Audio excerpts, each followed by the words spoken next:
What's up, everybody? It's your boy Bandito here. Today we're gonna be doing a comic book review over the single issues. Um, this one is just picked up last week for the final new issues release because of the whole pandemic. So we won't be getting any new omnibuses, trade paperbacks, or single issues we don't know yet until further notice because Diamond has cut their shipments for new books. So right now I'm just reading everything I got right now, try to make some reviews. Today we're going to be doing single issues. I only read these 3 single issues. I'm currently reading the Daredevil run by Brian Michael Bendis, Volume 1 and Volume 2. I'll be doing a review on Volume 1 pretty soon. I'm currently reading Part 2, so I'm halfway through that, and I'll be doing a review on those two books. So first we're going to start off with Thor. So today we're going to be doing Thor by Donny Cates, issue number 1. This is the one I had got from the first haul video, which I got for like $2 at half price, which is not a bad deal. And it's in okay condition, so it was just good for read. I'm not caught up with Thor. I know that, or maybe it does, I don't know. This takes place after Jason Aaron's run, if I'm not mistaken, so I've never really read anything from him. I just know that he's already being crowned as king of Asgard, and he looks Thor actually looks beat up and old, and Loki comes around and tells him that he's not able to lift his hammer all the way like he used to, that something's going on with him. So you see his hammer, the Avengers.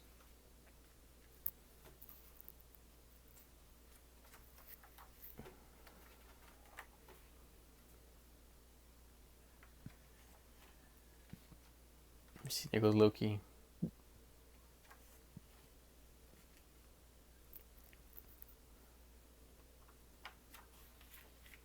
And then Galactus comes through and he comes crashing, but Thor thinks that he's here to destroy Asgard, but in reality he's asking him for help. He's saying that this mystical being is coming to kill him again, that once you see him you'll never live, but he was the only creature to actually live and look at his eyes. So he's begging for help, and Thor calls upon all heralds of Galactus, which was, I don't know the others, but I just know that there's Cosmic Ghost Rider and the Silver Surfer. Well, he was Black Silver Surfer. I didn't read the Donny Cates Black Silver Surfer, but I'm gonna probably pick that up and see what's going on in that book.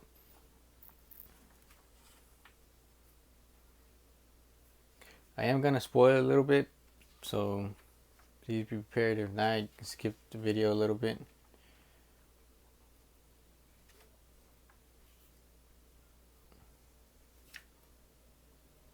And you see that Thor becomes the next Herald of Galactus. He calls Herald of Thunder, which is pretty badass. It was actually a pretty good book to read, even though I didn't understand most of it. It was still pretty good pickup. Next one, we're going to be doing Transformers versus the Terminator. This was actually a pretty good book. It kind of starts off like the first movie and the first Transformers series, which is the G1, which is actually the stuff I grew up watching. It does kind of start off like Terminator movie, which I thought that was John Connor, but you find out later on that it's a T-800, because he starts talking to one of the robots in binary numbers, and you see that the Terminator is actually building their own Transformer to fight against the Decepticons. You see, you get the Starscream.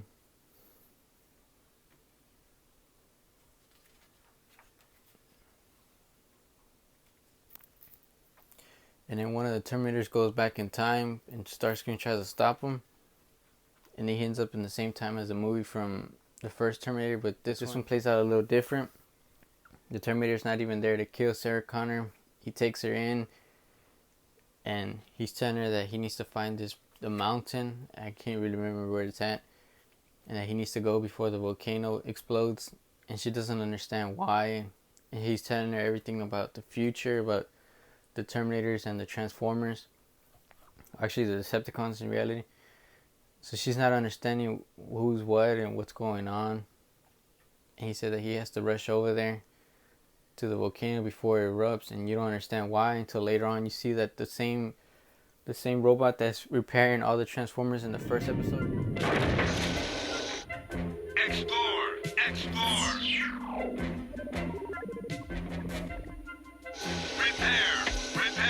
I didn't even notice that the truck that they were driving was the same truck that Optimus Prime becomes. As you can see the little robot.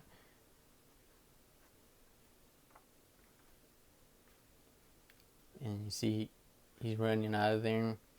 You find out that the Decepticons are actually coming back already, but they actually kill all the Autobots. It was a pretty good cliffhanger, and I will be picking up the rest of them when we get rid of all this pandemic that's going on. And for the final book, we'll be doing the Black Hammer 3-for-1. This does include 3 stories inside the Black Hammer universe by Jeff Lemire. The first issue is probably the main storyline of the Black Hammer universe. Let's see. Yeah, this is the first issue of the Black Hammer universe. And the story is like there's these group of superheroes, and they're stuck on a farmland, and they seem they can't get out, and they're from a different time, so they learn to like live with each other and kind of live off this farmland and try to act like a normal family, since they don't really see their families anymore.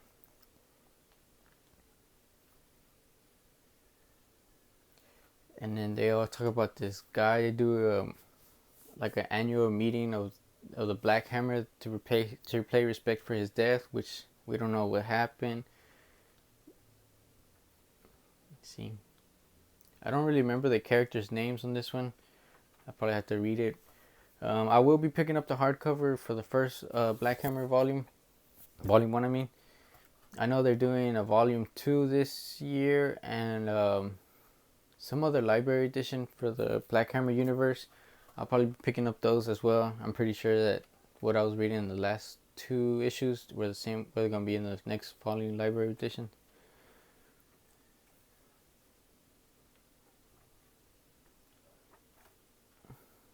Let's see, paying respects for the Black Hammer, and then we get like a brief glimpse of what happened back in 10.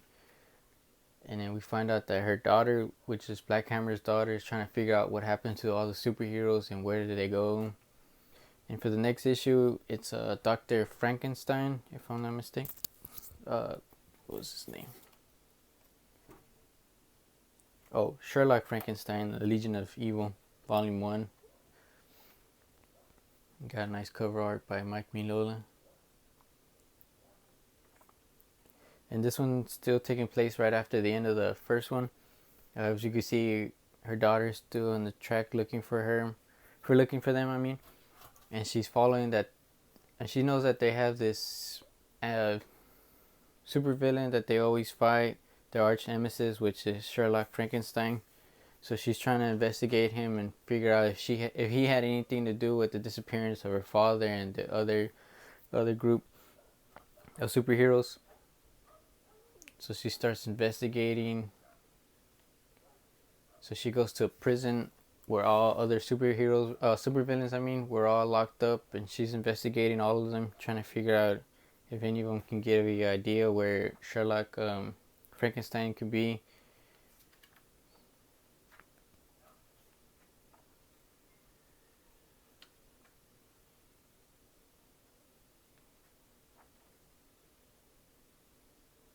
You can see, we get a quick glimpse.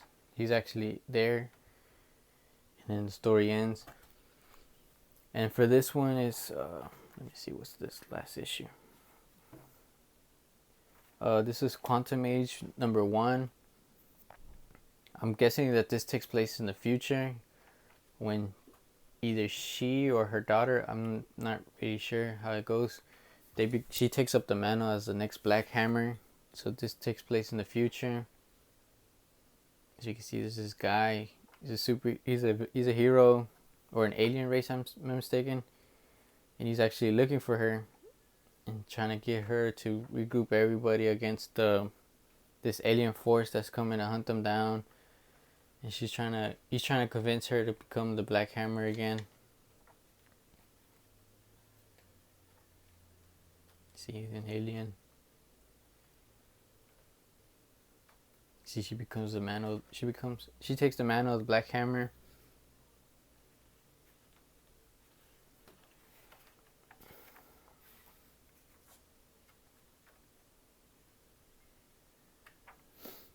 So that's my comic book review. I'll probably be doing a quick video review of the Daredevil by Michael Bendis, Volume 1, and I'm currently reading Volume 2 right now. I'm halfway through, so I'll be finished. Once I finish, I'll be doing a review on both of those books. I don't know what else I'm going to be reading after this. I'll probably be reading the Aquaman by Jeff Johns omnibus or the Wonder Woman by Gail Simone. I'm not sure which one I'm going to read first, but I'll be reading those pretty soon. So yeah, that's my video for this week. Please leave a like, comment, and subscribe.